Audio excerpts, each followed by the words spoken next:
Buya Hamka atau sering dikenal sebagai Hamka adalah seorang sastrawan, ulama dan politikus Indonesia yang terkenal. Karya terkenal miliknya ialah tenggelamnya kapal Van der Wijk. Selain dikenal akan tulisannya, ia dikenal sebagai sosok ulama besar yang gigih membela Islam, yang sangat tegas dalam hal akidah tanpa kompromi.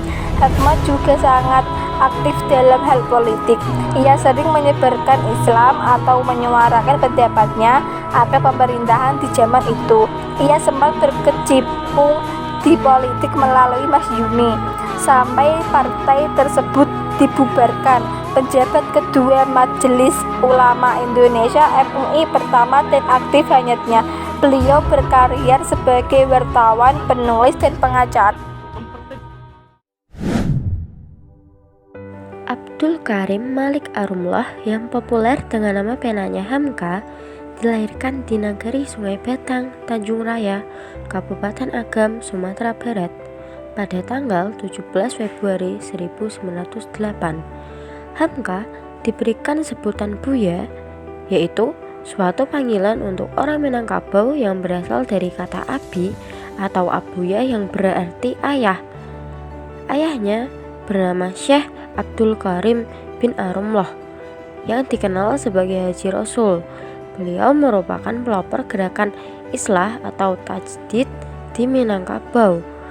Ayahnya adalah pendiri Sumatera Tawalib di Padang Panjang, sedangkan ibunya adalah Siti Syafiah Tanjung yang merupakan istri kedua dari ayahnya. Hamka kecil tinggal bersama anduang atau pamannya. Ayahnya sendiri sering bepergian untuk berdakwah. Lalu pada usia 4 tahun, ia mengikuti kepindahan orang tuanya ke Padang Panjang. Pada saat itu juga ia mulai belajar membaca Al-Quran dan bacaan sholat di bawah bimbingan Fatimah, yaitu kakak tirinya dari istri pertama. Lalu memasuki umur 7 tahun, ia mulai bersekolah di sekolah dasar Padang Panjang, tetapi hanya sampai kelas 2. Ketika usianya 10 tahun, ayahnya telah mendirikan Sumatera Tawalib di Padang Panjang. Mulai saat itu ia bersekolah di sana. Namun pada usia 16 tahun, ia lebih memilih merantau ke Jawa untuk mencari ilmu agama yang lebih banyak lagi. Hamka merantau ke Jawa untuk menimba ilmu tentang gerakan Islam modern kepada Hoh Cokroaminoto, Ki Bagus Hadikusumo, R.M. Suyopranoto, dan K.H. Fakhruddin. Hal ini menjadikan beliau sebagai seorang ahli pidato yang handal. Di Yogyakarta, beliau sempat memperoleh pengalaman yang sangat berarti, yaitu dengan melakukan diskusi bersama teman-temannya yang memiliki wawasan luas. Di antaranya adalah Muhammad Natsir.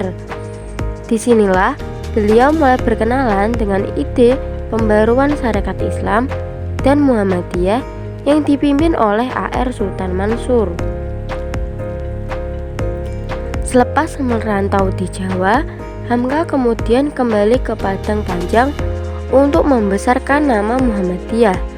Hamka sangat aktif dalam gerakan Islam melalui organisasi Muhammadiyah. Beliau mengikuti pendirian Muhammadiyah mulai tahun 1925. Pada tahun 1927, ia berangkat menunaikan ibadah haji sambil mempelajari sejarah Islam dan sastra secara otodidak. Hamka adalah sosok seorang pelajar otodidak yang mendalami berbagai bidang ilmu pengetahuan seperti filsafat, sastra, sejarah, sosiologi, dan politik, baik dalam budaya Islam maupun Barat. Setelah kembali ke tanah air, Hamka merintis karir sebagai wartawan sambil bekerja sebagai guru agama di Delhi. Hamka mengukuhkan tekadnya untuk meneruskan cita-cita ayahnya dan dirinya, yaitu sebagai seorang ulama dan sastrawan. Sepulangnya dari kota Mekah, ia kemudian dinikahkan dengan Siti Rahma pada tanggal 5 April 1929.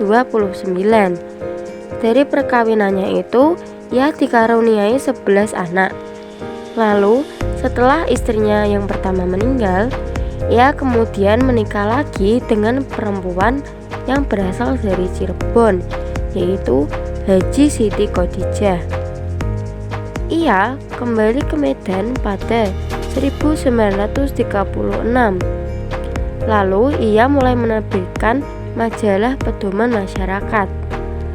Lewat karyanya Di Bawah Lindungan Ka'bah dan Tenggelamnya Kapal Van der Wijk, nama Hamka melambung sebagai sastrawan. Sebagai seorang penulis, Hamka berhasil menulis puluhan buku yang tidak kurang dari 103 buku.